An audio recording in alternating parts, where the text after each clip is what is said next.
Siyam kami magkakapatid, panganay po ako. Isa po akong high school graduate. Talagang super hirap kasi isa lang yung nagtatrabaho sa amin, yung father ko, as a cook. Nung nag-aaral ako ng high school, pinilit ko na magkaroon ng pagkakitaan yung time na yon, yung pa-ending, para lang po meron akong pera, pang tuition, lahat ng oportunidad, basta kaya ko, ginagawa ko. Tapos, yung pangawalo kong kapatid, nagkasakit, sa hirap ng buhay, hindi namin napagamot.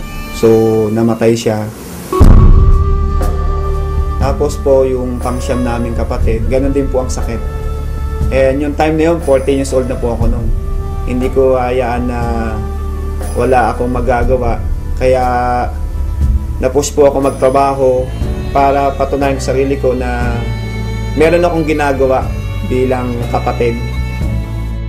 Marami sila magkapatid. Hindi kaya ng papa nila gampanan yung silang magkapatid. Kaya hindi nakapag-aral. Hindi nakatapos. Dahil hindi na po sila kaya ng papa nila sa dami nila. Tapos isa pa po. Binigyan pa ng sakit yung bunso nilang kapatid. Hindi ko na naisip na i-enjoy yung pagkabata ko, na mag-enjoy, maglaro. Iniisip ko talaga yung time na yun, magtrabaho, at the same time kumita, makatulong sa pamilya. Kaya bata pa lang ako, talagang kumakayod na po talaga ako sa sarili ko. Nagtrabaho ko bilang as a construction worker. Yung tipong kahit sinabi nung aking foreman na kaya ko na ba magtrabaho, sabi ko kaya ko, kahit di ko pa kaya, hindi ko pa na-experience na magbuhat. So talagang yung sipag nandun eh. Pero yung pagyaman, hindi ko talaga pwedeng makuha doon, ang lit ng income. Kaya nanalangin ako na sana merong opportunity na pwede pa akong kumita na mas malaki. At the same time, pwede kong makuha yung wala po ako. Thankful po ako kasi merong oportunidad ng Royal Business Club na isang katulad ko, posible na magtagumpay sa buhay, na yung nakukuha ng mga professional na magkaroon ng magandang buhay, pwede sa Royal. Ito po ang magbibigay sa akin ng chance na pwede kong maabot yung mga pangarap ko sa buhay. Binigyan po ako ng chance na makita po ang Royal para po makuha ko po yung mga pangarap ko na magkaroon ng magandang buhay. Hindi naman ganun kadali ang lahat. Yung mga kakilala ko ayaw maniwala sa akin.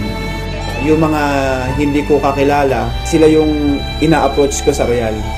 Kung nasan po ako, diba, sumakay ako ng bus, sumakay ako ng jeep, kumain ako.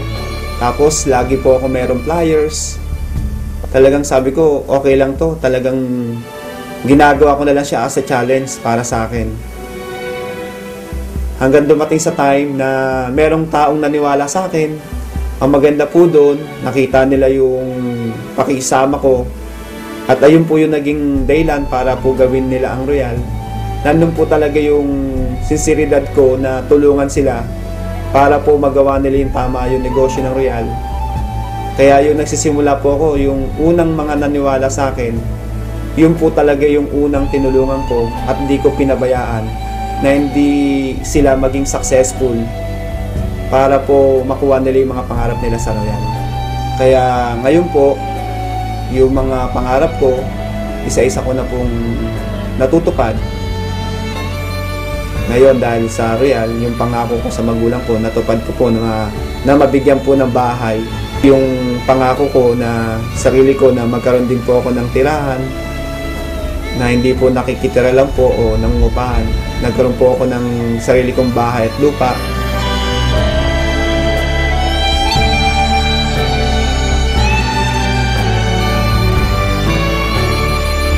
Dati, ang higaan ko, papat, kawayan.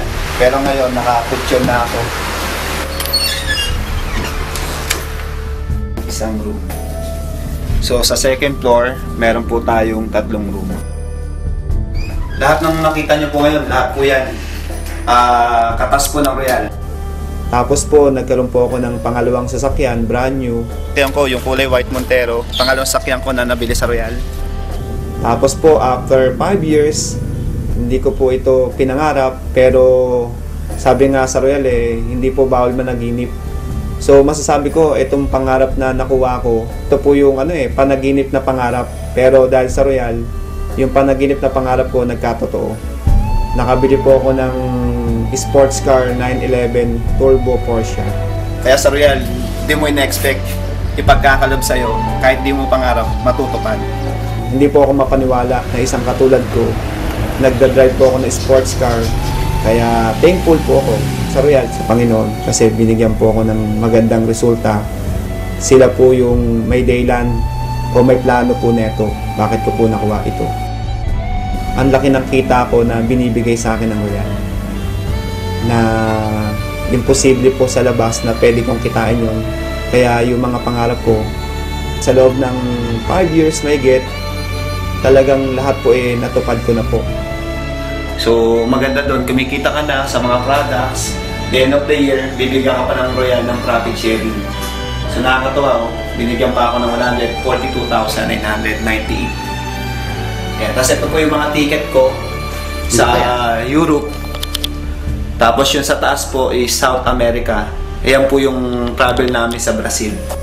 Ngayon lang po nangyari sa buhay ko to na makapunta na iba't ibang bansa.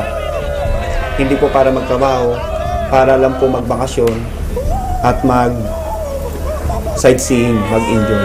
Papunta na kami Barcelona! Kakaiba. First time makapunta sa Madrid. Discover Madrid.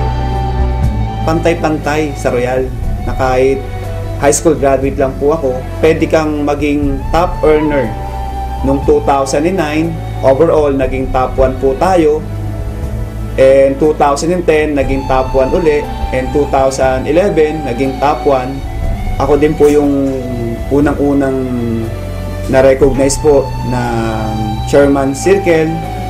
At ako rin po yung kauna-unahan din po na nakapasok din po sa Movers and Shakers. We know today that it is Mr. Arnel Salazar who made it first in the Movers and Shakers circuit. Para sa lahat, at lalo na sa mga katulad ko rin, tuloy lang kayo sa ginagawa natin sa Royal. Pagsipagan lang natin kasi naniniwala ko na sa Royal Business Club na po tayo. Ito na po yung right vehicle. Darating po yung time, magugulat na lang po kayo, nandyan na lahat po yung pangarap natin.